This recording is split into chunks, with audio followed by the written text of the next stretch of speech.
నంబులపూలకుంట మండల కేంద్రంలో గురువారం నంబులపూలకుంటలో కదిరి తెదేపా అభ్యర్థి కందికుంట వెంకటప్రసాద్ ఆదేశాల మేరకు జైహో బీసీ సదస్సు విజయవంతమైంది.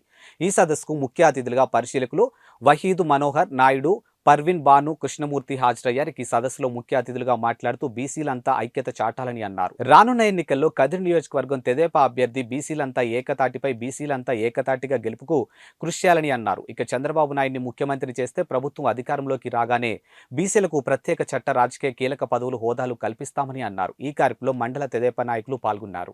54 సాధికార కమిటీలు పెట్టి ఈ సాధికార కమిటీల్లో ప్రతి ఒక్క కులానికి ఒక కన్వీనర్ పెట్టి చైతన్యపరచాలనే ఉద్దేశంతో మనకు కుల కమిటీలు పెట్టడం జరిగింది.